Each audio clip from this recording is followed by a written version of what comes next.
मसीह में प्रिय भाइयों और बहनों, प्रभु और उद्धारकर्ता यीशु मसीह के अनमोल नाम में आपको नमस्कार।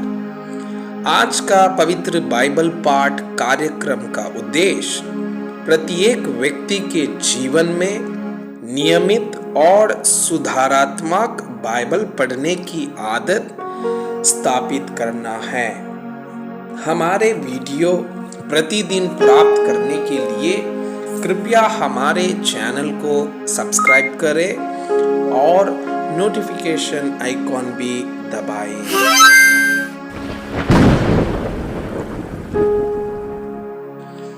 आज का पवित्र बाइबल पाठ उत्पत्ति के पुस्तक अध्याय 18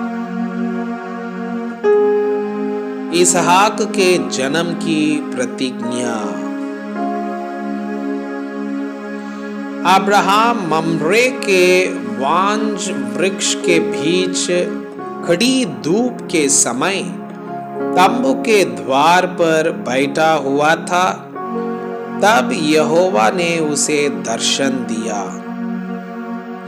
उसने आंख उठाकर दृष्टि की तो क्या देखा कि 3 पुरुष उसके सामने खड़े हैं। जब उसने उन्हें देखा तब वो उनसे भेंट करने के लिए तंबू के द्वार से दौड़ा और भूमि पर गिरकर दंडवत की और कहने लगा, हे प्रभु, यदि मुझ पर तेरी अनुग्रह की दृष्टि है तो मैं विनती करता हूं कि अपने दास के पास से चले ना जाना। मैं थोड़ा सा जल लाता हूं और आप अपने पांव धोकर इस वृक्ष के नीचे विश्राम करें। फिर मैं एक टुकड़ा रोटी ले आऊं और उससे आप अपने अपने जीव को तृप्त करें। तब उसके पश्चात आगे बढ़े, क्योंकि आप अपने दास के पास इसीलिए पधारे हैं। उन्होंने कहा, जैसा तू कहता है वैसा ही कर। तब अब्राहम तुरंत तंबू में सारा के पास गया और कहा, 3 सहा मैदा जल्दी से गूंद और फुलके बना। फिर अब्राहम गाय बैल के झुंड में दौड़ा और एक कोमल और अच्छा बछड़ा लेकर अपने सेवक को दिया और उसने जल्दी से उसे पकाया।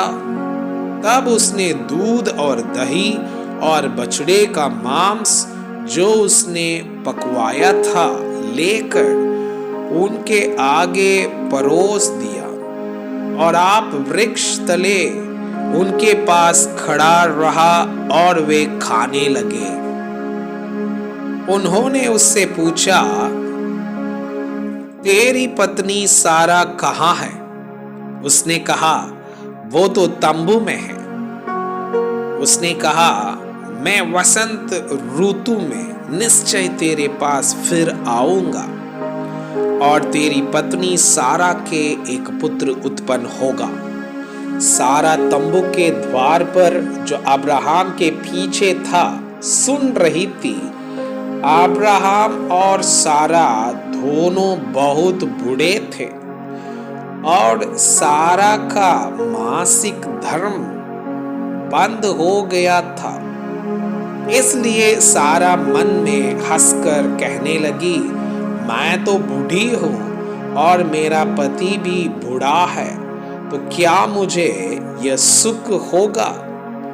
तब यहोवा ने अब्राहम से कहा, सारा यह कहकर क्यों हंसी कि क्या मेरे जो इतनी बूढ़ी हो गई हो सचमुच एक पुत्र उत्पन्न होगा? क्या यहोवा के लिए कोई काम कठिन है? नियत समय में अर्थात वसंत ऋतु में मैं तेरे पास फिर आऊंगा और सारा के पुत्र उत्पन्न होगा। तब सारा डर के मारे यह कहकर मुकर गई, मैं नहीं हंसी। उसने कहा, नहीं, तू हंसी तो थी। सदोम आदि नगरों के विनाश का वर्णन। फिर वे पुरुष वहां से चले और सदोम की ओर दृष्टि की, और अब्राहम उन्हें विदा करने के लिए उनके संग संग चला। तब यहोवा ने कहा, यह जो मैं करता हूं उसे क्या अब्राहम से छिपा रखूं? अब्राहम से तो निश्चय एक बड़ी और सामर्थी जाति उपजेगी, और पृथ्वी की सारी जातियां उसके द्वारा आशीष पाएंगी, क्योंकि मैं जानता हूं कि वह अपने पुत्रों और परिवार को, जो उसके पीछे रह जाएंगे, आज्ञा देगा कि वे यहोवा के मार्ग में अटल बने रहें और धर्म और न्याय करते रहे, ताकि जो कुछ यहोवा ने अब्राहम के विषय में कहा है उसे पूरा करें। फिर यहोवा ने कहा, सदोम और अमोरा की चिल्लाहट बढ़ गई है और उनका पाप बहुत भारी हो गया है, इसलिए मैं उतर कर देखूंगा कि उसकी जैसी चिल्लाहट मेरे कान तक पहुंची है। उन्होंने ठीक वैसा ही काम किया है कि नहीं, और ना किया हो तो मैं उसे जान लूंगा। तब वे पुरुष वहां से मुड़ के सदोम की ओर जाने लगे, पर अब्राहम यहोवा के आगे खड़ा रह गया। तब अब्राहम उसके समीप जाकर कहने लगा, क्या तू सचमुच दुष्ट के संग धर्मी का भी नाश करेगा? कदाचित उस नगर में 50 धर्मी हो, तो क्या सचमुच उस स्थान को नष्ट करेगा और उन 50 धर्मियों के कारण जो उसमें हो ना छोड़ेगा? इस प्रकार का काम करना तुझसे दूर रहे। दुष्ट के संग धर्मी को भी मार डाले, और धर्मी और दुष्ट दोनों की एक ही दशा हो। यह तुझसे दूर रहे। क्या सारी पृथ्वी का न्याय न करे? यहोवा ने कहा, यदि मुझे सदोम में 50 धर्मी मिले तो उनके कारण उस सारे स्थान को छोड़ूंगा। फिर अब्राहम ने कहा, हे प्रभु सुन, मैं तो मिट्टी और राख हूं, तो भी मैंने इतनी ठिठाई की तुझसे बातें करूं। कदाचित उन 50 धर्मियों में 5 घट जाएं, तो क्या तू 5 ही के घटने के कारण उस सारे नगर का नाश करेगा? उसने कहा, यदि मुझे उसमें 45 भी मिले तो भी उसका नाश ना करूंगा। फिर उसने उससे यह भी कहा, कदाचित वहां 40 मिले।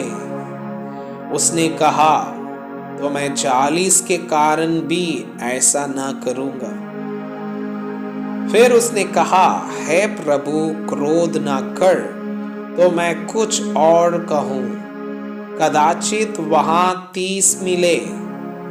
उसने कहा, यदि मुझे वहां 30 भी मिले तो भी ऐसा ना करूंगा। फिर उसने कहा, हे प्रभु सुन, मैंने इतनी ठिठाई तो की है कि तुझसे बातें करूं। कदाचित उसमें 20 मिले। उसने कहा, मैं बीज के कारण भी उसका नाश न करूंगा।